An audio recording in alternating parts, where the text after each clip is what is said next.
Salut et bienvenue sur le podcast The Sales Game, c'est Elric Legloire et merci de nous rejoindre pour ce nouvel épisode. Aujourd'hui, je reçois Aleta Noujaim, manager de l'équipe Sales Development IMEA pour Algolia. Donc Aleta, merci et bienvenue sur le podcast. Ça va bien ? Ça va et toi? Merci. Ça va, très bien. On commence la journée, donc tout va bien. Aujourd'hui, avec Aleta, on va parler d'un sujet super intéressant qui est le management humain. Mais avant ça, est-ce que tu peux te présenter, nous raconter comment t'en es arrivé là, s'il te plaît? Oui, bien sûr. Donc moi, ça fait 10 ans que je suis dans des métiers commerciaux divers et variés. Je n'ai pas du tout commencé par la tech. J'ai commencé par vendre des séminaires, du recrutement, des produits divers et variés. Et je suis arrivée en tech un peu par hasard, par des amis, des recommandations. Et j'ai commencé mon premier job en commercial dans les métiers technologiques, était une expérience à Londres pour une société américaine qui s'appelle Box.com, où on a monté l'équipe SDR pour l'Europe. Donc, en fait, ils avaient une équipe déjà bien solide, avec des process assez installés aux États-Unis, et ils avaient envie d'avoir des premiers SDR à Londres. Et donc, moi, j'ai rejoint l'équipe d'abord parce qu'ils cherchaient quelqu'un pour couvrir l'Europe du Sud, donc la France et l'Espagne et l'Italie.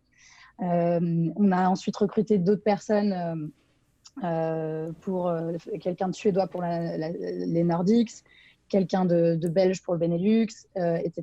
Et quelqu'un de germanophone également. Et en fait, après 6 mois chez eux, je suis devenue team leader de cette équipe. Donc, j'ai eu ce rôle-là pendant quelques temps, tout en étant à Londres. Et ensuite, pour des raisons personnelles, je suis rentrée à Paris. Donc, je suis restée chez Box, mais j'ai eu un poste d'inside sales. Donc, en fait, je travaillais avec nos commerciaux les plus seniors qui couvraient en gros le CAC 40. Et je faisais 2 choses avec eux. Je faisais à la fois de la prospection dans le CAC 40, donc vraiment le fourmillage qu'il faut faire pour se créer un réseau et trouver des projets technologiques dans des sociétés du CAC 40. Et j'avais une part aussi, j'avais un chiffre à porter moi-même, donc je signais moi-même des contrats sur des plus petits projets. Donc, je travaillais en direct avec nos commerciaux seniors. Et donc, j'ai fait ça pendant un an et demi. Et ensuite, j'ai touché du doigt le management chez Box, et ça m'avait beaucoup plu à Londres. Mais quand je suis rentrée à Paris, je ne pouvais plus avoir d'équipe puisque l'équipe était basée à Londres. Et ça m'a beaucoup manqué. Je me suis vraiment rendu compte que c'était une vocation de travailler avec une équipe, de coacher des gens, de travailler sur des process et faire en sorte que les choses soient fluides, etc. Et donc, du coup, je suis tombée par hasard sur Algolia qui recherchait quelqu'un pour justement développer l'équipe Sales Développement à Paris pour l'Europe. Donc, en fait, depuis Paris, on couvre Europe, Moyen-Orient, Asie et Afrique. Et voilà, ils cherchaient quelqu'un pour guider cette équipe-là. Donc, j'ai rejoint Algolia il y a maintenant presque 2 ans. Ok. Et justement, j'ai une petite question sur ça. Toi, quand tu as rejoint Algolia pour gérer cette équipe, l'équipe, elle était déjà en place, tu avais déjà des SDR ou ça s'est passé comment? Alors, quand je suis arrivée, donc chez Algolia, historiquement, on avait séparé donc les personnes qui s'occupent des leads entrants et la prospection pure. Okay. Donc, l'équipe existait, mais elle existait depuis, je pense, à peine 6 mois. Elle était menée par une personne qui était basée à Atlanta, donc qui n'était pas physiquement dans les bureaux parisiens. Il y avait à ce moment-là 2 SDR. Donc, les SDR chez Algolia s'occupent effectivement de la prospection à partir de leads entrants, parce que ce n'est pas que de la gestion de leads entrants, c'est aussi de la prospection de leads entrants. On pourra en reparler si tu veux. Et il y avait, il me semble, 3 BDR qui, eux, travaillaient vraiment sur de la prospection pure. Sachant que c'était des personnes qui venaient d'arriver pour la plupart, enfin, c'était vraiment très, très jeune. Donc, il y avait déjà quelque chose, mais il fallait vraiment structurer ça et monter l'équipe. Ok, non, c'est marrant que tu précises la définition d'SDR et BDR, parce que justement, en plein là-dedans aussi. Et quand je parle avec certaines personnes de Zendesk et Salesforce, justement, ils ont bien les définitions aussi définies pour ces deux rôles. Donc, ok. Et justement, j'avais une autre question. C'était pour la prospection. Du coup, c'est vente complexe, j'imagine. Oui, absolument. Et est-ce que ton équipe, elle est divisée en fonction de la taille des entreprises ou comment elle est divisée? Alors, on a un peu expérimenté là-dessus depuis que je suis là. Donc, nous, on coupe le marché en 3 segments en fonction des tailles d'entreprise, Ok. en fonction du nombre d'employés. Donc, on se base uniquement sur le nombre d'employés. Donc, il y a tout un segment de sociétés qui ont moins de 100 salariés sur lesquels mon équipe n'a pas d'intervention. On a des personnes donc, qui font ce qu'on appelle un poste SMB, qui eux, travaillent un peu en autonomie sur cette partie-là, même si on leur envoie en fait les leads entrants qui concernent cette taille d'entreprise. Effectivement, on a coupé le reste du marché en market et en Ouais. enterprise. Donc, on a les commerciaux, eux, ceux qui closent vraiment, sont dédiés à un territoire. Et en ce qui nous concerne, nous, on a un peu joué avec les possibilités. On a testé pas mal de choses différentes. Quand je suis arrivée, il y avait un modèle où un BDR travaillait avec un certain nombre d'account exécutifs, donc de commerciaux. Et ensuite, on a testé quelque chose là en 2019, en début d'année, où on a un peu essayé de casser les lignes. On a créé ce qu'on appelle des pods. Puisque une des choses qui s'est passée pour nous en 2018, c'est qu'on a des managers commerciaux qui sont arrivés, qui étaient alignés avec des géographies. Donc, on avait un manager pour l'Europe du Sud et un manager pour l'Europe du Nord. Et en fait, on a voulu aligner notre organisation à la leur. Et on a créé donc un pod de BDR pour le Nord, un pod de BDR pour le Sud. Et en fait, mettons qu'on on avait 5 account exécutives et 5 BDR dans un pod, et tout le monde pouvait travailler avec tout le monde. Donc, on avait un peu envie de voir comment ça se passait si on arrêtait de passer du temps à essayer de savoir si tel compte appartenait à Pierre ou à Paul, si on laissait un peu la liberté à chacun de prospecter les comptes qu'il trouvait les plus intéressants. Ça a été une expérience très intéressante. Je pense qu'on a appris beaucoup de choses, mais on est revenu finalement sur un modèle de binôme. Enfin, disons plutôt trinôme, puisque là, en avançant en 2020, le modèle qu'on va avoir, c'est on revient à un modèle où un BDR travaille avec 2 account exécutifs Okay. sur des territoires qui sont généralement connexes. Donc, si on va avoir un BDR qui travaille sur le mid-market Royaume-Uni. Ou 2 BDR qui travaillent avec 4 commerciaux Enterprise France. Donc voilà, on revient sur des modèles où on a un ratio en fait en fonction du nombre d'account exécutives. On va avoir un nombre de BDR et avec l'idée de développer une spécialité sur un territoire pour que chacun puisse aussi développer une expertise, parce que c'est quand même la chose qu'on a appris pendant de l'expérience des pods, c'est que finalement quand tu ne possèdes pas ton territoire et que c'est assez compliqué de savoir où aller, tu ne peux pas vraiment avoir une stratégie long terme. On est beaucoup sur du court terme et c'est un peu la partie qui nous manquait. Et on trouve que du coup, revenir à un modèle de pairing, comme on dit, c'est donner plus de richesse au rôle de BDR, un peu plus de côté tactique. Et une notion de j'ai planté une graine il y a 6 mois et je vais essayer de récolter les fruits de cette graine, je vais essayer de construire une relation humaine avec le prospect, je vais essayer de l'engager sur une conversation plus longue, etc. Faire des choses comme donc du thought leadership, on appelle ça. Donc voilà, arriver vraiment avec une proposition de valeur auprès du client parce qu'on l'a suivi depuis un moment et qu'il sait qui on est et qu'il sait quelle est notre proposition de valeur. Ok, bah du coup, merci justement pour l'explication et pour comprendre un peu comment c'était passé. Parce que nous, justement, on était passé sur le modèle était sur un système de pods, justement, avant. Donc, l'équipe de BDR, elle était dans l'équipe régionale et il n'y avait pas... Chaque BDR, en fait, reportait pas à l'équipe de BDR. Donc, tu avais le pod pour l'Asie et le pod pour l'Amérique latine et États-Unis. Et maintenant, on est repassé plus sur l'équipe, justement, comme ce que tu es en train de faire, justement, enfin ce que vous avez recommencé à faire. Il y a 2 BDR pour l'Amérique latine qui fonctionnent avec 2 AI, donc 2 commerciaux, et pareil pour l'Asie. Donc, bien sûr, en fait, eux, ils reportaient directement avant au directeur de la région, mais maintenant, justement, je viens de passer responsable de l'équipe, et du coup, pour les aider aussi, parce qu'en fait, en gros, on sentait que les BDR, ils étaient un peu dans leur bulle, et ils fonctionnaient juste avec le commercial, et ça fonctionnait, mais je pense que ça peut être amélioré. Ouais. Déjà, félicitations pour ta promotion. Merci. Oui, effectivement, il y a aussi cette notion que tu dis qui est les BDR et les SDR sont des postes généralement de début de carrière où en fait, quand tu donnes trop de liberté, tu peux assez vite te noyer. Et donc, le fait de restreindre aussi un territoire et de mettre les BDR en binôme avec une personne qui, pour le coup, est vraiment plus senior, parce qu'en général, les commerciaux sont des personnes plus seniors, ça permet aussi d'avoir des moyens d'apprendre qui sont assez intuitifs. C'est-à-dire que si tu n'as pas une personne référente, donc ton manager direct ou l'account exécutif, puisque le commercial lui-même est aussi responsable de la formation et de la prise en main de la personne qui va lui amener une partie de son pipeline, en fait, cette culture de toujours apprendre et le fait de pousser de la connaissance auprès des BDR et des SDR se fait de manière beaucoup moins naturelle.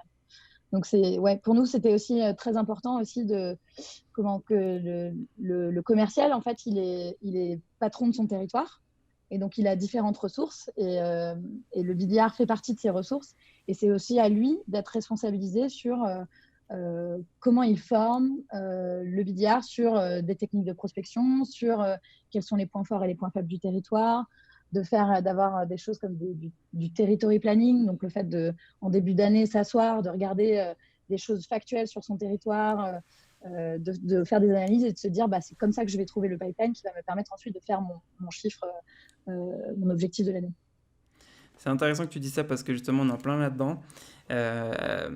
En gros, là, comme tu disais, en fait, actuellement, comme c'est un poste en fait de début de carrière, et justement il y avait zéro contrôle sur ça, donc chaque BDR faisait un peu ce qu'il veut, et il prospectait ce qu'il voulait aussi, donc on s'est retrouvé avec pas mal de prospects qui sont pas forcément intéressants pour la boîte, parce que nous, on résout certains problèmes que toutes les boîtes n'ont pas. Et on a eu beaucoup, on va dire, perte de temps au niveau de ça. Et donc là, du coup, on est en train de faire comme tu es en train de dire, on est en train de s'asseoir, on est en train de réfléchir à une liste de comptes qu'on va travailler premièrement pour commencer pour le trimestre, et après pour que chaque mois, ils sachent quels comptes ils vont attaquer et qu'ils n'aient pas à réfléchir à savoir quel compte on va travailler ce trimestre ou les 6 prochains mois. Ouais. Arriver à s'asseoir, et ça se fait beaucoup avec le marketing et avec les équipes d'opération aussi souvent, de définir quels sont les profils d'entreprise qui correspondent à notre produit, quel est leur contexte et par conséquent quels sont ceux qu'on élimine aussi. C'est très important.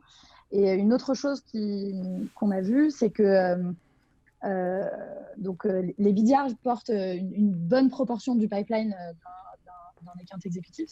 On est vraiment très important. Et que si, avant même de commencer le travail de prospection, le commercial n'est pas impliqué dans le choix du compte à prospecter, en fait, on se retrouve avec pas mal de problèmes derrière. Où on a des BDR qui vont s'arracher pour arriver à prendre un rendez-vous avec un compte ou avec une personne parce qu'elle est à moitié réceptive. Alors, ils se disent « il y a peut-être quelque chose, etc. » Et on amène ça à l'account exécutive. Et en fait, l'account exécutive n'est pas convaincue que c'est une bonne cible. Et donc, à ce moment-là, on a des problèmes. Ça crée des problèmes de motivation, ça crée des problèmes d'utilisation du temps de l'account exécutive, etc. Donc, pour nous, c'est très important cette phase de territory planning. Et de plus en plus, c'est aussi en ne le faisant pas qu'on s'est rendu compte que c'était important. Donc, c'est pour ça qu'on prend vraiment le temps maintenant et on demande à chaque BDR de s'asseoir avec CTI et de se mettre d'accord sur la liste des comptes à travailler. Et il y a même des situations où le commercial lui-même va s'engager à apporter au BDR de manière hebdomadaire peut-être 5 comptes ou pour justement réduire le temps qu'on passe, nous, à faire de la recherche pour trouver des comptes intéressants. Donc, voilà, il faut vraiment que ça travaille en binôme. Ouais, c'est ce que j'allais dire justement, parce qu'on n'a pas ça qui est en place. Donc du coup, c'est bien que tu me donnes ces petites idées parce que Ouais. actuellement, c'est, on va dire, bah, chacun travaille de son côté et ça se passe bien, ça se passe bien. Et justement, je pense qu'il faudrait qu'on mette plus en place ce que tu es en train de dire, de travailler en binôme. Bah, chaque pôle, on va dire, l'équipe l'Amérique latine, il faudrait qu'elle travaille avec ses commerciaux justement pour travailler sur une liste. Mais ça, Ok, c'est quelque chose de. Enfin, c'est presque une transformation culturelle qu'il faut faire dans les entreprises. ouais. C'est-à-dire qu'il y a un peu une notion de. Enfin, si on ne fait pas attention, si les managers ne sont pas responsabilisés et ne passent pas ce message-là, ça peut vite se transformer en les BDR, ils fournissent des choses, ils fournissent des rendez-vous, ils fournissent des conversations. Et le l'EI, disons, est un peu victime de ce qui lui vient et puis va pas forcément se sentir responsabilisé. Mais voilà, et donc ça, c'est une situation qui est bonne pour personne. C'est pas bon pour le BDR parce qu'il a l'impression que le travail qu'il fournit, il n'est pas valorisé. Il n'est pas bon pour l'EI. C'est pas bon pour l'EI parce que lui, il a l'impression que ce qui lui vient, c'est des choses qui lui correspondent pas ou qui correspondent pas au produit. Mais nous, on fait un travail de fond de faire en sorte que les gens se parlent, EI et BDR, et qu'ils voient ça vraiment comme un partenariat. Et c'est d'autant plus difficile si les gens ne sont pas dans les mêmes bureaux. Donc, je ne sais pas si c'est ton cas. Nous, on a une partie de l'équipe qui est basée à Londres. Et on se rend compte que c'est encore plus compliqué de créer cette ambiance et cette volonté de travailler ensemble quand on n'est pas physiquement l'un à côté de l'autre. On va dire, chaque pôle est dans le même bureau, donc ça va. Donc au niveau de ça, on n'a pas trop de soucis. Donc je pense que ce ne sera pas ultra difficile à mettre en place, mais il faudrait que justement... je crois... Ah si, il y avait une équipe... En fait, on a deux équipes en Amérique latine. Il y en a une qui gère juste le Mexique et t'en as une autre qui gère le Costa Rica. Qui est basée au Costa Rica, qui gère toute l'Amérique latine. Et eux aussi, je sais qu'une fois par semaine, une fois toutes les 2 semaines, ils s'assoient pour en parler, justement. Donc, il faudrait répliquer ça dans les autres bureaux. Oui, ce serait super, bien sûr. Ok. Donc, du coup, maintenant, on va passer sur les questions, justement, que j'avais préparées pour aujourd'hui. Donc, pour commencer, quels sont, selon toi, les 3 challenges de manager une équipe de SDR/BDR? Alors, pour moi, le top 3, en fait, ça suit un ordre chronologique. Donc, évidemment, la première difficulté, c'est le recrutement. Est-ce que tu veux qu'on approfondisse tout de suite ou je te liste les 3 et on rentre dans le détail après? On peut faire ça. On liste et après on rentre dans le détail. D'accord. Donc, le premier, pour moi, c'est le recrutement. Ensuite, c'est le coaching quotidien, hebdomadaire, enfin, voilà, travail de coaching. Et le troisième, c'est le turnover, c'est-à-dire que la rapidité à laquelle on renouvelle toute l'équipe tous les ans et demi quasiment. Donc pour moi, ça, ce sont vraiment les trois gros challenges. Ok, alors, Ah, pardon. recrutement, coaching, turnover. Et Ouais. du coup, on va commencer avec le recrutement.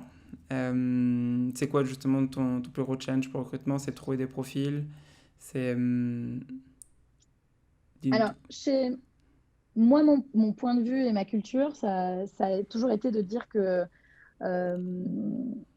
j'ai très peu de critères tangibles. Ok.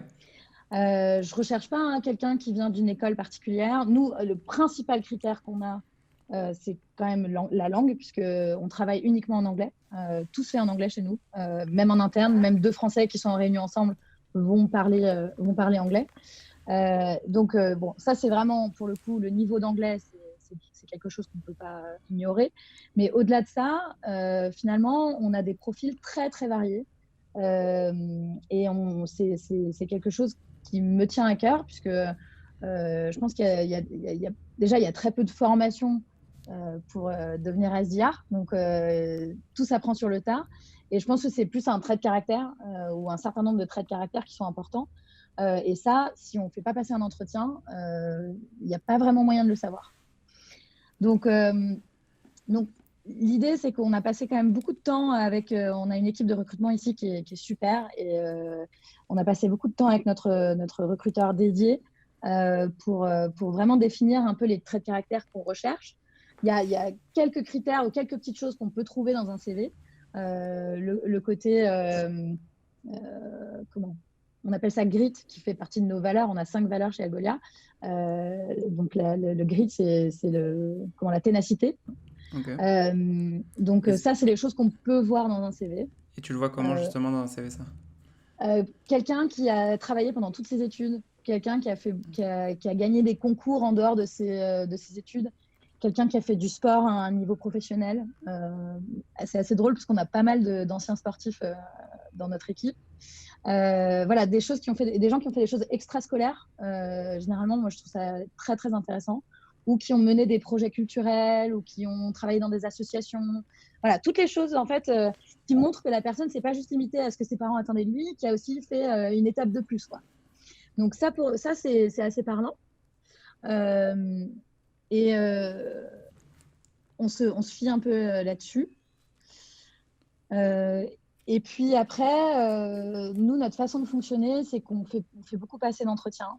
On va valider la présence de nos 5 valeurs et le respect un peu de ce que Algolia attend de tous ses employés. Et au-delà de ça, moi, ce que j'aime voir, c'est une expérience face aux clients, quelle qu'elle soit.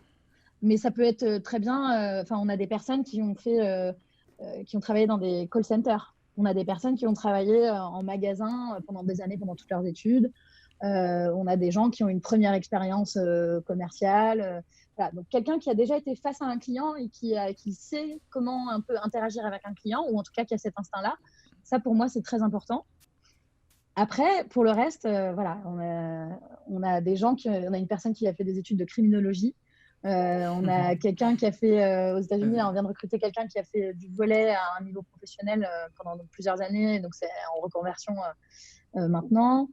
On a vraiment toutes sortes de profils et on a des gens qui viennent de partout aussi. Donc ça, c'est super intéressant pour nous. Et voilà. Et donc, la seule façon de faire, c'est de faire passer plein d'entretiens. Et il faut arriver à se dégager le temps en tant que manager pour faire passer des entretiens, même si le CV n'est pas forcément alléchant, même si parfois on n'a pas de poste ouvert, mais il faut continuer quand même à rencontrer du monde parce que la seconde où tu as un poste ouvert, il faut absolument être réactif et mettre quelqu'un en place tout de suite. Voilà, donc c'est un travail quotidien de recruter. Alors, j'ai deux questions sur ça. La première, c'est, tu disais que tu fais passer plein d'entretiens. Combien t'en fais passer, justement? Et dans chaque entretien, qu'est-ce que tu cherches, justement? Alors, notre process, c'est que donc, le recruteur fait passer un premier entretien en fonction des critères un peu qu'on s'est fixés. Puis au bout d'un moment, on se connaît aussi. Hein, c'est une relation vraiment humaine qu'on a avec Florent, notre super recruteur. Donc il sait le genre de profil que j'aime au bout d'un moment. Et donc, il me dit ça, cette personne-là, ça va te plaire et tout. Donc, lui a un premier entretien où il parcourt le CV, il valide les quelques critères que je lui ai donnés, le niveau de langue également. Ensuite, moi, j'ai un entretien avec eux où moi, je commence par leur présenter le poste et je fais très attention aux questions qu'ils posent. Ok. Donc là, ce que je recherche beaucoup, c'est je me souviens plus exactement du mot, mais c'est l'intelligence d'écoute et la capacité à rebondir. Parce qu'on s'est rendu compte que c'était quand même quelque chose assez difficile et un des vrais facteurs clés de succès en termes de tempérament pour un SDR ou un BDR, c'est la capacité à ne pas forcément avoir un script que tu déroules, mais plutôt à écouter ce que la personne te dit et à réagir et à poser les questions suite à ce que tu entends. Donc, moi, je fais beaucoup attention à ça dans cet entretien-là. Et puis, j'essaye d'évaluer justement l'aspect ténacité. Donc, quand la personne me raconte son parcours, je vais aller un peu fouiller et essayer de comprendre voilà, si la personne a été dans des situations un peu difficiles et qu'elle a dû un peu voilà, s'envoyer pour trouver des solutions. Donc, ça, c'est toujours intéressant.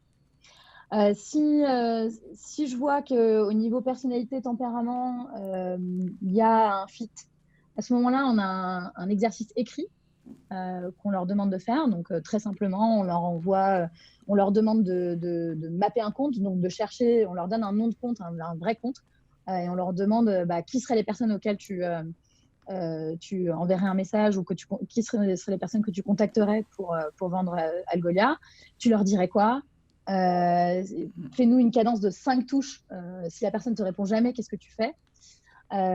Et puis après, on a un autre exercice qui est on a 2 objections qu'on demande aux gens auxquelles on demande aux gens de répondre. Donc là, ce qu'on valide, c'est la connaissance, la compréhension de ce qu'on fait. Parce que Algolia, c'est quand même pas un produit forcément simple à comprendre. Et puis, les capacités de conviction et d'expression écrite. On permet aux gens, si la personne qu'on recrute va travailler particulièrement sur un territoire avec une langue, je sais pas, l'italien par exemple, on leur permet de le faire dans leur langue native. On a suffisamment de gens chez Algolia qui nous permettent de traduire. Moi, je parle quelques langues aussi, donc on trouve toujours un moyen. L'idée, c'est vraiment de voir si la personne comprend un peu instinctivement comment convaincre quelqu'un. Voilà. Ensuite, si ça se passe bien, on les fait venir au bureau. Et là, ils ont une journée entière. Et ça, c'est le process vraiment Algolia, hein, c'est pas le mien en particulier. Ils ont une journée entière où ils ont, je crois, 5 entretiens avec 2 personnes à chaque fois, où on évalue le job fit. Donc, on a des gens qui font le job de billard, qui vont venir, qui vont vérifier qu'ils ont bien compris ce que le rôle comprenait en termes de tâches, en termes de, des contraintes que ça peut imposer, etc., la rigueur qu'il faut. Voilà, donc vérifier qu'il y a un bon match entre le rôle et ce que la personne a envie de faire et ce que la personne sait faire. Et puis, on valide les valeurs d'Algolia et il y a également une présentation devant toute l'entreprise, en fait. Enfin, tout le monde n'est pas obligé de venir, mais tout le monde est invité, donc c'est ouvert à tous, où ils vont faire une petite présentation, où ils choisissent en fait un compte auquel ils vendraient Algolia, et donc ils expliquent pourquoi ils proposeraient Algolia à cette entreprise, donc pourquoi c'est un bon fit, et qu'est-ce qu'ils leur diraient en gros. Donc on fait ça, et si ça se passe bien, il y a un dernier entretien avec notre Director of Global Sales Development, et si ça se passe bien, c'est bon. Mais voilà, c'est vraiment... Alors, ça peut se passer très vite, hein. On a recruté des gens en 2 semaines, mais par contre, c'est extrêmement intense. Et c'est un processus qui est tellement engageant que, voilà, on a des gens qui ne vont pas au bout de leur intention. Mais d'un côté, pour nous, c'est une économie de temps parce que, voilà, ça creuse la motivation des gens. Oui, tu fais le tri aussi en même temps parce que tu vois justement la motivation qu'ils ont et... Parce que tu peux, justement, ce que j'allais te dire, ça fait en tout, ça fait au moins 8 entretiens plus ces exercices, c'est ça? Ouais. Ok. Donc, premier Mais entretien. Du coup, à l'issue de ça, moi, je sais exactement qui je recrute. J'ai aucune surprise. Je commence déjà à savoir, OK, il y aura vraiment du travail à faire sur cet aspect-là. Versus ça, c'est plutôt maîtrisé ou il y a quelque chose d'instinctif. Et eux savent exactement où ils mettent les pieds. C'est-à-dire que moi, ils m'ont vu une journée entière. Enfin, je passe pas toute la journée avec eux, mais ils m'ont croisé. On les emmène déjeuner aussi avec l'équipe. Donc, on a un moment aussi où on peut parler d'autres choses. Voilà, ils savent où ils viennent. Ils voient l'atmosphère dans les bureaux. On a été très clair sur le fait que c'est un job qui est très exigeant en termes de rigueur, en termes de régularité. Que ça peut être ingrat, c'est-à-dire que parfois on va faire des choses, on va prendre des initiatives pendant des mois et ça ne paye que plus tard. Voilà, donc tout ça, c'est des choses qu'on leur dit et ils savent exactement où ils mettent les pieds. Et le résultat, c'est que finalement, tout le monde valide plus ou moins, si tout le monde valide sa période d'essai, on a très peu d'attrition. Voilà, donc ça a des bénéfices plus tard, mais c'est un vrai investissement. Justement, on va commencer à parler du deuxième sujet que tu avais parlé, justement, qui était le coaching, parce que là, tu en as parlé, tu sais déjà ce que tu peux préparer justement pour tes nouveaux membres de ton équipe. Ouais, donc, pour toi, le coaching, comment ça se passe, tu peux nous expliquer? Alors, déjà, ce qu'il faut comprendre, c'est qu'aujourd'hui, on a 14 personnes dans l'équipe. On est 2 managers, donc en fait, je manage une manager qui s'occupe de l'Europe du Sud directement, donc tous les BDR qui travaillent sur l'Europe du Sud, et moi, je m'occupe directement des SDR et de ceux qui s'occupent de l'Europe du Nord.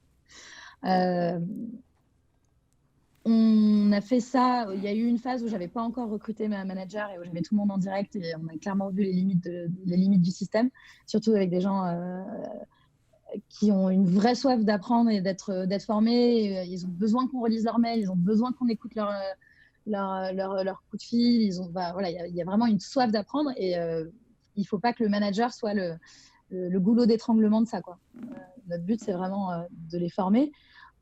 Et je rajouterai une dernière chose avant de détailler la façon dont je coach mes équipes. C'est que moi, ma mission, elle a été établie de la manière suivante. En fait, j'ai 2 missions dans mon rôle. La première mission, c'est évidemment d'apporter à peu près la moitié du pipeline de l'Europe pour les commerciaux. Okay. Mais ma deuxième mission, qui est tout aussi importante, c'est que je forme. En fait, je suis un peu comme une académie pour l'organisation revenue, comme on l'appelle ici, d'Algolia. Donc, mon but, c'est d'apporter aux autres équipes, que ce soit des équipes commerciales, que ce soit les équipes CSM, donc Customer Success, post-vente ou autres, un pool de talents, des personnes qui sont déjà formées à nos process, qui sont déjà formées à nos produits, qui comprennent la culture d'entreprise et de fournir ces gens-là aux autres équipes. Donc, c'est vraiment, ça fait partie intégrante de mon job. Donc, pour moi, les choses que je suis, c'est évidemment nos succès en termes de pipeline, en termes de revenus générés, etc. Mais aussi, combien de personnes de mon équipe ont été promues, combien de personnes de mon équipe ont pris d'autres rôles. Et on commence à avoir des super histoires de gens qui non seulement bougent dans des métiers commerciaux de closing, qui est un peu la voie classique, mais aussi on a une personne qui est partie en marketing, on est en train de regarder pour avoir des personnes qui partent en account management, donc après vente. On a des personnes qui regardent aussi des rôles de renewal, donc on est en train de monter une équipe de renewal et c'est probablement un ou une BDR qui sera la première personne à faire ce job-là. Donc voilà, c'est vraiment pour moi, ça c'est des choses qui sont extrêmement importantes. Donc le coaching, il se fait aussi en fonction de ça. Il ne se fait pas uniquement en fonction de qu'est-ce que tu vas ramener ce mois-ci. Il se fait aussi en fonction de qu'est-ce que tu veux faire, quel est ton objectif long terme, quelles sont les choses sur lesquelles tu as envie de travailler. Et donc, notre cadence, elle est la suivante. C'est rien de sorcier. On a toutes les semaines, on prend entre 20 minutes et une demi-heure avec chaque membre de l'équipe. On va à la fois avoir du temps pour travailler sur une sorte de forecast. Donc, on va leur demander quels sont, évidemment, qu'est-ce que tu as déjà accompli dans ce mois en termes de réponse, d'achievement, d'atteinte de tes objectifs. Qu'est-ce que tu vois qui vient, donc les comptes qui commencent à réagir, ou tu as peut-être une objection. Une objection, c'est un bon signe, puisque la personne a répondu. Donc tiens, est-ce que ça, tu peux construire quelque chose dessus? Quelles sont les initiatives que tu prends pour faire grossir ton pipeline du pipeline, donc ce qui vient avant même le fait d'engager une conversation autour d'Algolia. Donc, on a toute une partie qui est autour de ça. Donc, on va en sortir une sorte de prévisionnel de est-ce que la personne va atteindre ses objectifs pour le mois. Et après, une autre partie du temps, elle est dédiée, en fait, c'est le SDR ou BDR qui décide ce qu'il veut en faire. Donc, parfois, il y en a certains qui veulent faire des mock calls, donc où on va faire semblant je vais faire semblant d'être le client et elle va essayer de me convaincre d'acheter Algolia ou de prendre un rendez-vous du moins. Donc, il y en a qui font ça, il y en a qui me demandent de relire des cadences, et il y en a qui ont aussi des projets, des projets un peu connexes dont on peut parler. Il y a des gens qui sont responsabilisés, par exemple, sur le mentoring d'autres membres de l'équipe, puisque ce qui les intéresse à long terme, c'est peut-être de faire du management ou d'accompagner des personnes plus juniors. Donc, on va leur donner un peu un projet à côté. Et en fait, tout le monde chez Algolia, ou en tout cas tout le monde dans mon équipe, essaye d'avoir un projet connexe. Donc, ça peut être tester un nouvel outil, ça peut être faire des recherches sur un partenaire ou comment on peut vendre quelle peut être la proposition de valeur d'Algolia dans tel contexte ou pour telle industrie. Voilà. Et donc, tout le monde a un peu des projets à côté. Et donc, on peut parler de ça aussi pendant ce temps-là. Après, si on se rend compte qu'on n'a pas eu assez de temps, on peut se dire de rajouter, on peut se rajouter du temps dans la semaine pour approfondir un sujet. Et puis, tous les matins, on a un stand-up meeting. Donc, on prend 10 minutes dans l'open space, on se met tous ensemble On parle des sujets du jour. Il y en a qui parfois amènent une objection et demandent à tout le monde qu'est-ce que vous auriez fait dans cette situation. Il y en a qui vont parler de quelque chose au niveau du produit. Voilà. Et puis très souvent, même pendant la conversation qu'on a le matin, il y a des gens qui disent un message, je ne suis pas sûre d'avoir bien compris, par exemple, quelle est notre relation avec Salesforce Commerce Cloud. Donc ça, c'est arrivé cette semaine. On a une intégration, on a une sorte de partenariat avec Salesforce Commerce Cloud. Quelle est notre relation? Et du coup, comment on le positionne quand on fait de la prospection auprès d'un compte qui a Salesforce Commerce Cloud? Quels sont les clients qu'on a déjà, qui ont à la fois Algolia et Salesforce Commerce Cloud, etc. Et donc, il y a quelqu'un qui prend la responsabilité d'aller faire la recherche, d'aller demander à droite à gauche, et ensuite fait un compte-rendu à l'équipe en disant c'est comme ça qu'on nous recommande de le faire. Donc voilà, tout le monde participe en fait comme ça au développement de tout le monde. On partage les cadences, on partage tout. On essaye de tout partager. Tiens, je vais te demander, au niveau des cadences, tu leur donnes des templates qui sont déjà faits ou tu leur montres comment créer des cadences? Je leur montre comment créer des cadences. Ok. Donc on a un peu des best practices, on a des choses qu'on sait qui marchent, des choses qu'on sait qui ne marchent pas. Donc on avait au départ, on avait une liste assez limitée de cadences et en fait, au fur et à mesure des résultats de chacun, parce que finalement, c'est beaucoup tu testes des choses, tu vois si ça marche pas, parce que ce qu'on vend nous, il n'y a pas vraiment de société qui vend exactement la même chose, donc tu peux pas vraiment dire on va faire exactement comme eux. Tu peux t'inspirer, mais tu vas prendre un petit bout, tu vas pas prendre un autre bout. Donc voilà, on teste des choses et après c'est à chacun de contribuer et à créer des cadences. Et quand il voit des bons résultats sur une cadence, il va le partager à l'équipe. Donc on a un groupe Slack tout simplement où les gens partagent leurs cadences et on utilise Salesloft pour pouvoir aussi analyser les résultats, etc. Ok. Non, ouais, c'était pour savoir parce que justement, là, pour l'instant, c'est chacun fait ce qu'il veut aussi, donc c'était pour voir comment on allait faire. Mais moi, j'étais parti sur l'idée de comment on fait de la prospection à grand compte. On va partir sur la prospection personnalisée et justement, comment créer un email de zéro. Qu'est-ce que tu cherches sur ton prospect en fait quand tu personnalises ton email, comment tu le relis à ce qu'on fait, cette personnalisation à ce qu'on fait, et avec le call to action, la question justement qu'il y a à mettre dans l'email. Parce que Ouais. justement pour les guider, bien sûr, leur montrer comment le faire et pour qu'ils puissent le faire eux-mêmes. Bien sûr. Et, Mais ouais. de manière générale sur ça, nous, j'ai fait un audit en fait de nos pratiques il y a peut-être 6 mois. Où on s'est rendu compte qu'on commençait à avoir vraiment une grosse équipe et des gens qui performaient extrêmement bien et d'autres qui avaient plus de difficultés. Et on avait un peu de mal à mettre le doigt sur qu'est-ce qui faisait la différence entre un bon billard et un super, super bon billard. Donc, on a passé pas mal de temps là-dessus. Enfin, j'ai passé pas mal de temps là-dessus. Et une des choses qu'on a vues, c'est que le très customisé, finalement, même sur les grands comptes, c'est beaucoup de temps passé. Ok. Le gain, il est marginal. C'est-à-dire que tu ne peux pas envoyer juste la même cadence à tout le monde. Ça ne marche pas. Ouais. Okay, et donc après, tu vas avoir un niveau de customisation et tu vas arriver à un niveau où peut-être tu vas avoir un mail assez standard, mais tu vas avoir une phrase qui est customisée ou juste « je vous contacte parce que » et là, tu mets quelque chose de customisé.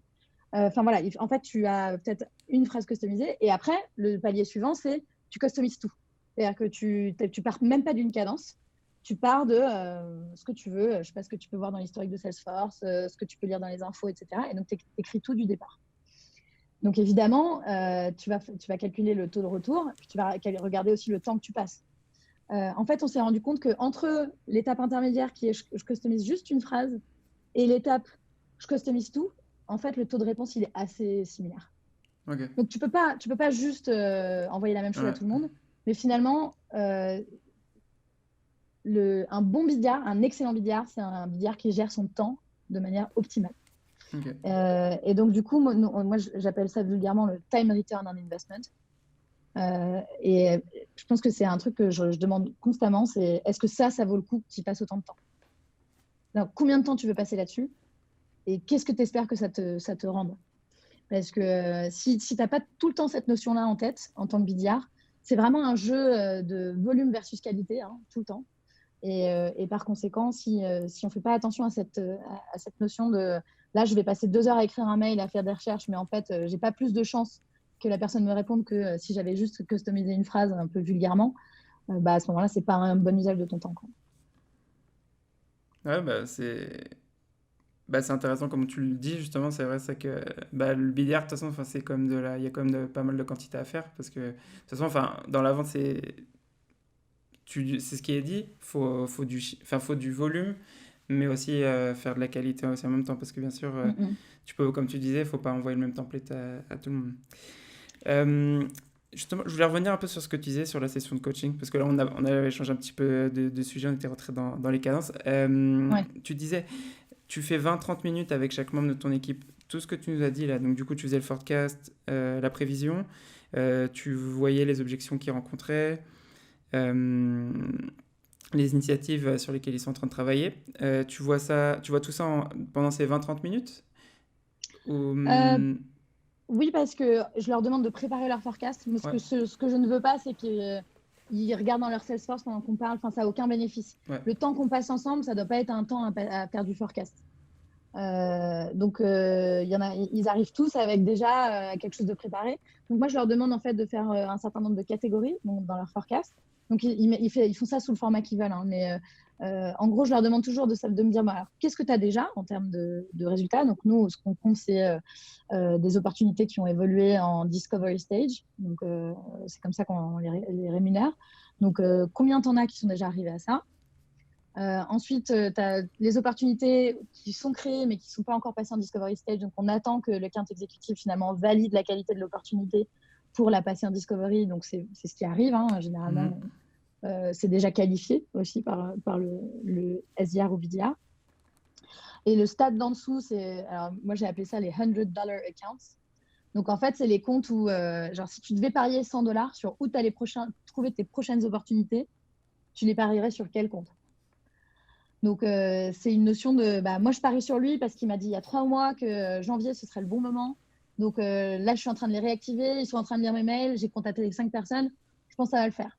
Ou je sais parce qu'on a tel partenaire qui nous l'ont dit qu'ils ont un projet qui démarre et ils ont telle solution, ils ont besoin d'une search et donc je parie que je vais retrouver ma prochaine opportunité là. Et après, en dessous, tu as tout ce qui est. Tu as une conversation déjà qui est engagée, quelle que soit sa nature. Et après, tu as encore tout le net new, donc les comptes que tu prévois de commencer à travailler cette semaine, quoi. Et donc, juste en ayant ça, en fait, en gros, tu vois où il y a le plus de comptes.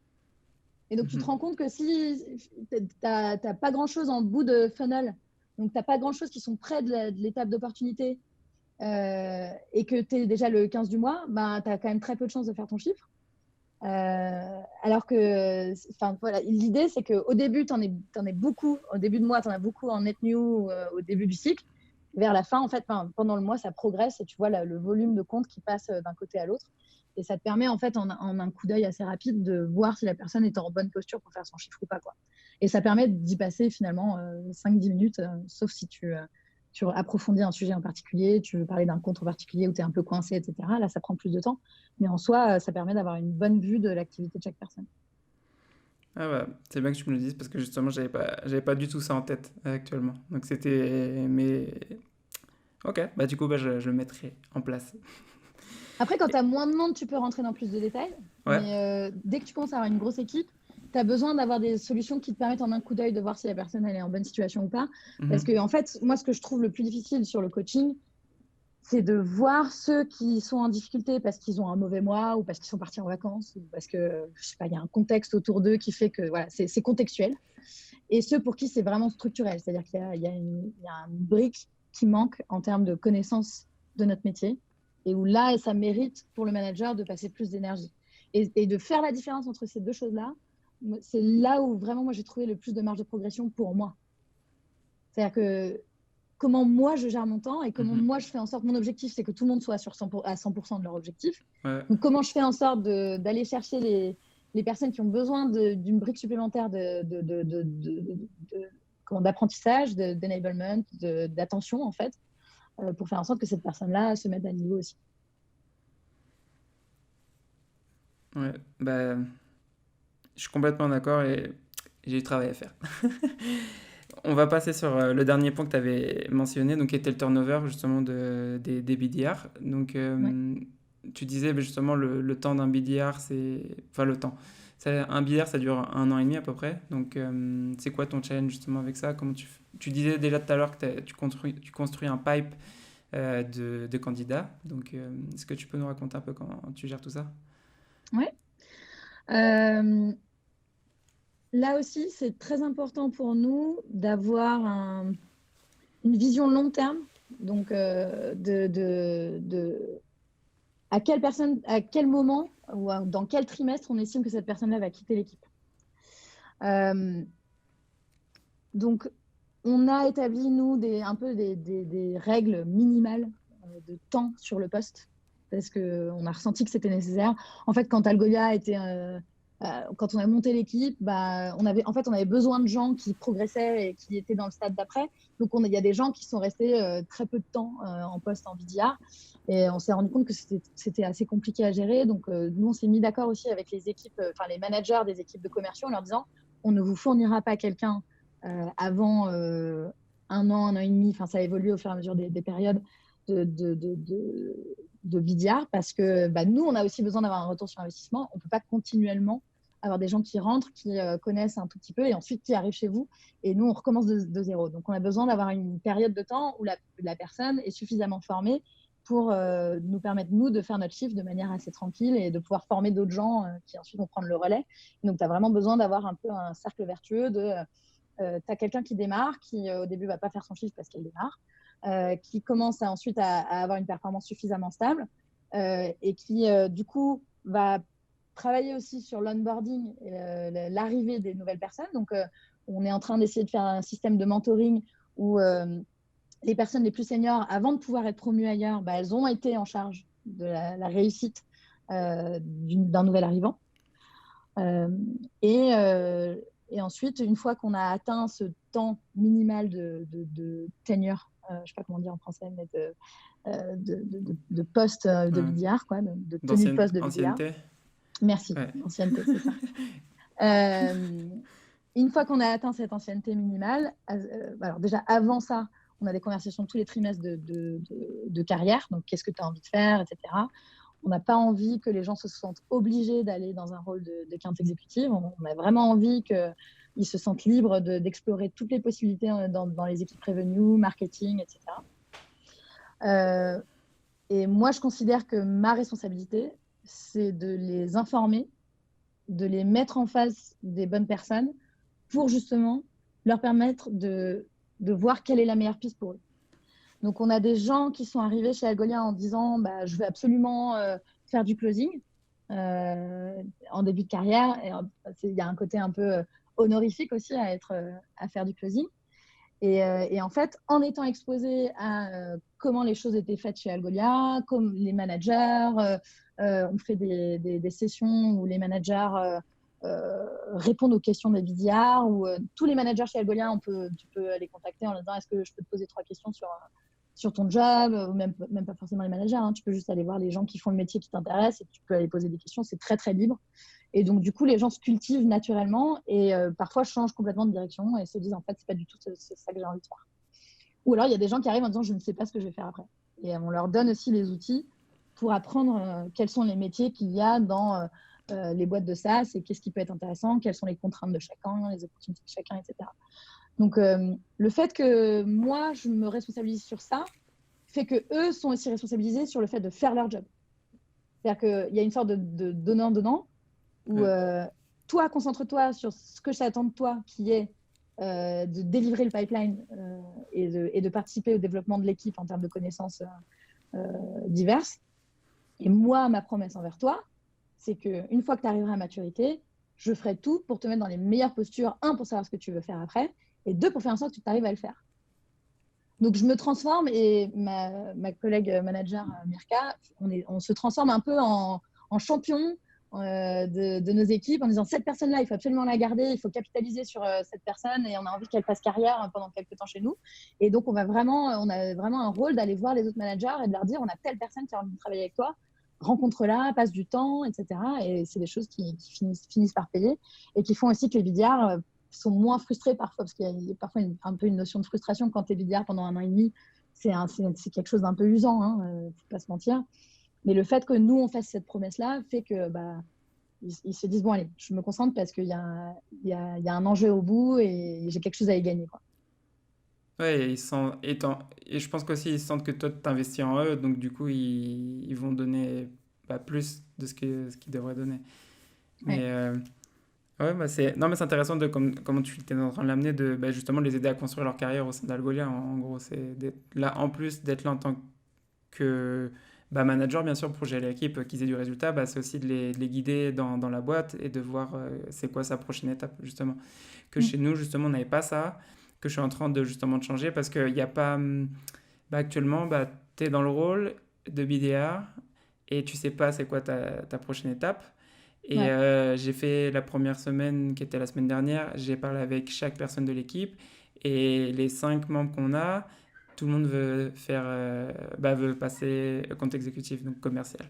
Donc je vais commencer à travailler avec eux justement pour voir tout ça, pour commencer à les préparer, même s'ils n'y sont pas encore, parce qu'il y en a qui ont 1 mois, donc d'autres qui ont 3 mois, donc bon, il y a encore pas mal de travail à faire, je pense, avant qu'ils arrivent au rôle de commercial. Mais en tout cas, là, avec ce que tu m'as dit, justement, je pense que c'est pas mal justement de les guider dans ce sens-là pour les garder, bien sûr. Mm. Je rajouterais une dernière chose, c'est que même ça, donc ça, c'est ce qu'on a fait depuis le début. Depuis que je suis arrivée, je procède de cette manière-là et j'ai cette philosophie-là. Mais là, on rajoute une couche supplémentaire là, cette année, en 2020, où on se dit que même pendant l'année et demie de BDR, pour justement limiter cette usure et faire en sorte que les gens soient toujours engagés, on va créer des sortes d'étapes intermédiaires. Alors, on ne sait pas encore si c'est des niveaux, si c'est des ceintures comme au judo. Enfin, il y a plein d'idées pour l'instant sur comment le faire. Des Mais on a envie de mettre. micro-promotions? Ouais, c'est C'est même même pas pas? pécunier ou quoi. C'est vraiment, c'est plus de la reconnaissance Ouais. d'un niveau d'expertise. Donc, une fois que tu as fini ton onboarding, tu vas avoir des étapes du style, tu dois t'enregistrer en train de pitcher Algolia. Donc, tu dois faire toute la discovery, tu dois avoir une vraie conversation avec un client. Enfin, voilà, on est en train de réfléchir à comment on peut mettre en place des sortes de titres honorifiques intermédiaires pour dire aux gens, tu vois, le but final, c'est que, mettons que tu sois account exécutive. Donc, on a vu avec le manager des équipes commerciales, lui, ce qu'il attend de quelqu'un quand il le recrute, c'est telle compétence, telle compétence, telle compétence. Et nous, on va du coup utiliser ça un peu comme un rétro-planning pour dire, dans ce cas-là, à 6 mois, on voudrait qu'un BDR fasse et finisse toute la partie produit de notre onboarding qu'on fait d'habitude pour les gens qui sont plus techniques. Ouais. Donc voilà, si ce qu'on se dit, si le manager commercial nous dit, nous, on veut que quelqu'un, quand il est EI chez nous, il soit super solide sur la partie produit parce qu'ils sont très souvent face à des gens qui sont techniques et qui posent des questions techniques. Voilà, donc on prend ça et du coup, on transpose ça, nous, dans notre progression de compétences des BDR en disant, voilà, à 6 mois, au début, c'est pas nécessaire parce que le but au début, c'est juste de survivre et d'arriver à respirer. Et après, au bout de 6 mois, on attend de toi que tu aies passé toutes les certifications produits. Ou après, on va dire, 6 mois plus tard, on veut justement que tu aies guidé une nouvelle recrue jusqu'au bout de son onboarding. Enfin, voilà. Et voilà, toutes ces étapes intermédiaires font que tu crées de la vie aussi et du dynamisme dans la carrière de BDR avec nous. Ok, merci justement pour l'explication comment tu fais ça. Maintenant, on va passer sur. J'ai 3 questions pour terminer, justement parce qu'on arrive à la fin. La première, c'est quel est le livre qui a le plus influencé ta vie de commercial et pourquoi? Sans aucune hésitation, le Challenger Sale. Ok. Moi, ça m'a complètement changé la vie. En fait, chez Box, on a eu une formation très intense sur le Challenger Sale. Et c'est un bouquin que je recommande à tous ceux qui démarrent chez moi. Je leur dis, vous n'êtes pas obligé de le lire, mais si vous avez envie de le lire, de toute façon, je vais vous en parler. Mais si vous avez envie de le lire, c'est vraiment intéressant. Voilà, le côté d'apprendre quelque chose à ton client. Et ça, c'est quelque chose qu'on distille aussi dans nos cadences, même au tout début. C'est-à-dire que si tu envoies un mail à quelqu'un en lui disant, hey, salut, ça te dirait d'acheter Algolia? Personne ne va te répondre. Si tu arrives en disant, hey, salut, on sait que ton concurrent, il fait ça. Tu vois, en gros, ce que tu veux, c'est challenger leur status quo. Je suis désolée, je mets plein d'anglais. En gros, leur situation actuelle, tu veux absolument qu'ils se disent je ne peux pas rester dans la situation actuelle. Donc, du coup, comment tu vas faire dans un mail pour juste attiser suffisamment leur curiosité et t'acheter le temps suffisant pour qu'ils se disent je vais quand même aller voir parce que si je ne vais pas voir, en fait, je vais peut-être rater un truc important. Et c'est de l'information, hein. C'est pas quelque chose sur Algolia, c'est pas quelque chose sur un produit. C'est quelque chose sur leur industrie et à quel point c'est important dans leur industrie de faire attention à toute leur expérience de search and discovery dans le cas d'Algolia. Donc voilà, c'est clairement ce livre-là, il a vraiment fait une grosse différence pour moi. Ça marche. Je le rajouterai dans la description justement pour ceux qui écoutent. Après, au niveau des outils, tu avais déjà commencé à en parler. Vous utilisez Salesloft pour les cadences. Ouais. Tu utilises quoi d'autre comme outil? On est très très gourmand en outils. Ça devient un peu compliqué parfois. Donc des outils de prospection Ouais, uniquement. on va se baser sur la. Donc on utilise Vidyard beaucoup. Ok. Ça a été notre évolution de 2018. C'est voilà, la messagerie par vidéo. C'est top. On utilise comment je me souviens plus du nom, mais on a un outil pour créer des GIFs aussi. Et on a la chance d'avoir des super équipes techniques qui ont aussi développé quelque chose d'assez incroyable, qui nous permet de créer des sortes de presque des démos en un claquement de doigts de ce que donnerait Algolia sur un site, quel qu'il soit. L'avantage d'un produit comme le nôtre, c'est qu'il s'implémente sur des choses qui sont publiques. Donc, par exemple, quand on travaille avec... je vais essayer de dire un nom qui n'est pas confidentiel. Non, mais bon, quand on travaille avec un client, il veut se rendre compte de ce que ça donnerait sur son site et de l'expérience que ça rendrait. Donc, nous, on a des outils, on a développé des choses qui nous permettent un peu de donner un rendu assez rapide de ce que rendrait Algolia sur leur site. Qu'est-ce qu'on utilise d'autre? Ouais, Salesloft, beaucoup. Ouais. J'essaie de penser à autre chose, mais voilà, c'est les principaux outils, c'est ça. Et on arrive sur la dernière question. Donc c'est pour ceux qui écoutent et qui veulent s'améliorer, quel serait ton défi à mettre en place dès demain dans leur poste de commercial? Alors, j'avais plein d'idées là-dessus et en fait, je vais retenir une chose qui n'est pas forcément intuitive. Le défi, c'est qu'à chaque fois que tu reçois une objection, quelqu'un par mail qui te répond « je ne suis pas intéressé, j'ai déjà quelque chose », tu l'appelles. Ne réponds pas à une objection par un mail. Tu n'auras jamais d'autre réponse. En revanche, moi, j'ai fait ça beaucoup à un moment donné. Tu reçois un mail en disant « je ne suis pas intéressé ». Souvent, tu as une signature de mail ou alors tu passes par le standard. Et tu les appelles en disant « je viens de recevoir votre mail. Par contre, je voulais juste comprendre pourquoi. Parce que soit ça veut dire je vous laisse tranquille pour toujours, ou alors c'est juste c'est pas le bon moment. Donc, si vous pouvez juste me donner 2-3 informations du pourquoi vous n'êtes pas intéressé, puis après, comme ça, je vous embête pas. Et au moins, je m'aligne avec vos problématiques à vous, quoi. C'est-à-dire que si jamais vous serez intéressé, à ce moment-là, je vous laisse tranquille. Si c'est juste pas le bon moment ou vous n'êtes pas la bonne personne, à ce moment-là, je peux changer mon fusil d'épaule. Et juste le fait d'appeler, alors déjà, appeler tout de suite quand on reçoit l'objection, puisque ça veut dire que la personne est devant son ordinateur. Si elle a répondu à ton mail, c'est qu'elle a 1 seconde pour te répondre qu'elle n'est pas intéressée, donc elle a peut-être 1 seconde pour aussi répondre au téléphone. Et souvent, les gens se mettent dans une position, ils ont besoin de se justifier. Ouais, je suis pas intéressée parce que... Et donc finalement, tu en apprends un peu plus. Et juste demander pourquoi. En fait, t'en apprends plein. Et il y a aussi beaucoup de cas où tu vas te rendre compte que en fait, l'objection, c'était très souvent qu'ils n'ont pas compris ce que tu proposais. Et rien que le fait de demander pourquoi, tu arrives à te dire « Ah non, là, il y a eu... on ne s'est pas compris, en fait. C'est pas ça qu'on fait. On fait autre chose. » Beaucoup de gens qui pensent qu'on est une agence web, par exemple. Donc, on va leur dire « Ah non, pas du tout. Nous, on ne vend pas ça. Nous, on est une solution. Vous n'avez pas besoin d'une agence web. Vous pouvez le faire tout seul, etc. » Voilà. Donc, juste se mettre ce défi-là, c'est un bon exercice. Et on se force à appeler aussi, ce qui n'est jamais négatif. Exactement. Bon, on arrive à la fin de l'entretien justement à l'état. Merci beaucoup justement pour ton temps et pour tous justement les conseils que tu as donnés aujourd'hui pour ceux qui écoutent et j'espère que ça va les aider. Est-ce que tu as quelque chose à rajouter avant qu'on s'en aille? Je crois pas. Bonne chance à tout le monde et bonne année. Merci. Ciao tout le monde. Merci d'avoir écouté cet épisode de The CS Game. Si t'aimes le podcast, abonne-toi, laisse un commentaire, une note, partage-le avec tes potes, fais-le écouter à ta mère, en gros, fais-en ce que tu veux. Et ça serait top aussi si tu pouvais m'aider à le partager. On se revoit dans le prochain épisode. Ciao!